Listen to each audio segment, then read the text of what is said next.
अस्सलाम वालेकुम जी, क्या हाल है आपके? उम्मीद है बिल्कुल खैरियत से होंगे। तो खुश रहे, आबाद रहे अपने घरों में। तो आज का मेरा व्लॉग ये तकरीबन 2 हफ़्ते पहले से मैं स्टार्ट कर रही हूँ। तो जी आज सुबह-सुबह बड़ा ही अच्छा मौसम था और आज मैंने अपनी अम्मी जान का साल का जो ख़त्म था, उनकी बरसी थी तो उसका ख़त्म दिलवाने का सोचा था। काफ़ी दिनों से मैं इरादा कर रही थी, थोड़ा लेट ही हो गई थी। तो सुबह-सुबह जी बड़ा अच्छा मौसम था तो बाहर से मैं करवा रही हूँ क्लीनिंग और घर की सारी क्लीनिंग करवा कर मैं किचन में आई थी। तो आज मैं करेले गोश्त बना रही थी सुबह के लिए और शाम में मैंने ख़त्म दिलवाना था असर के बाद। तो ये मैंने मटन में प्याज, टमाटर, अदरक, लहसुन, हरी मिर्चें और नमक, मिर्च, हल्दी, सूखा धनिया, ज़ीरा पाउडर वगैरह डाल के रख रही थी। और दूसरी साइड पे आज मैंने ना करेले रिंग्स में कटवाए थे अपनी मेड से, वरना मैं अक्सर चकोर ना टुकड़ों में कटवाती हूँ तो ये कोई इतने अच्छे नहीं रह गए थे, बल्कि चकोर टुकड़ों में ज़्यादा अच्छे और क्रिस्पी बनते हैं। तो बस मैंने एक वीडियो में देखा तो मैंने कहा इस तरह के रिंग्स में कटवा कर तो फिर बनाती हूँ, तो ज़्यादा ही बारीक काट दिए थे मेरी मेड ने। तो ये बना रही थी और साथ ही जी बाहर बहुत तेज़ बारिश शुरू हो गई थी और मुझे थोड़ी टेंशन भी हो गई थी क्योंकि देग पकवा रहे थे ख़त्म के लिए और कुछ मौलवी हजरात ने भी आना था कुरान ख़ानी करने के लिए। तो फिर मैं वापस अंदर आई हूँ तो मैंने ये करेले तो थे को नमक लगा के रख दिया था और अच्छा सा धो लिया था और उसके बाद आधे कप घी में ना इसको अच्छा सा फ्राई कर लिया था। और जब करेले ज़रा अच्छे से फ्राई होना शुरू हो गए थे तो इसमें 2 बड़े साइज़ के प्याज ऐड कर दिए थे।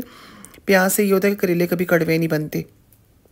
और दूसरी साइड पे गोश्त अच्छा सा टेंडर हो गया था तो मैंने कुकर खोल लिया था और ऑयल डाल के अच्छा सा गोश्त भून लिया था जब तक कि अच्छा था इसका सारा पानी खुश्क होकर घी अलग नहीं हो जाता। तो उसके बाद ये करेले थोड़े से ना बारीक कटने की वजह से थोड़े से इसके ना टुकड़े टुकड़े अलग अलग होना शुरू हो गए थे, लेकिन ये कि कलर इनका थोड़ा चेंज हो चुका था और प्याज भी हल्के हल्के ब्राउन हो गए, तो इनको डाल के तो ज़बरदस्त सा मेरे करेले गोश्त तैयार हो गया था। और साथ साथ ही मैं जी ख़त्म की जो सालाना बरसी थी उसकी भी तैयारी कर रही थी।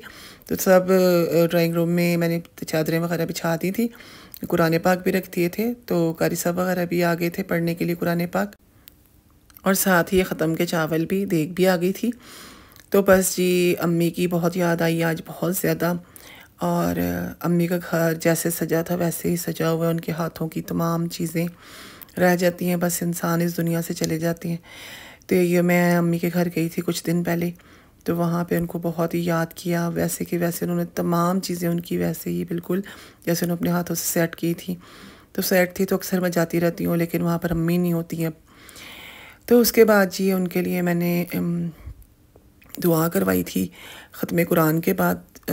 तमाम कारी हजरात ने और हमारे जो भी रिलेटिव्स थे मिल के सब ने खूब दुआ की उनके लिए और दिल भी बहुत दुखी हुआ इस टाइम पर। और उसके बाद जी उनके नाम के मैंने ये कुछ बॉक्सेस बनाए और ये तकसीम किए कुछ रिलेटिव्स में और कुछ और जानने वालों में और कुछ ज़रूरतमंदों में। तो ये बॉक्सेस बना के जी ये तकसीम करने के लिए जा रही थी मेरी मेड मुख्तलिफ़ घरों में भी और वैसे भी देने के लिए। और बस जी ये शाम इसी तरह गुजर गई मेरी बहुत उदासी में। और नेक्स्ट डे जी मेरी मेड आई थी तो ये जी ऊपर बहुत बहुत मैस हुआ था आंधियाँ बारिश की वजह से, यहाँ तक कि यहाँ पे फुल पानी से ना टेरेस मेरा कवर था, तो इसका सारा पानी साफ़ करवाया, आज ऊपर वाले रूम्स साफ़ करवाए सारे।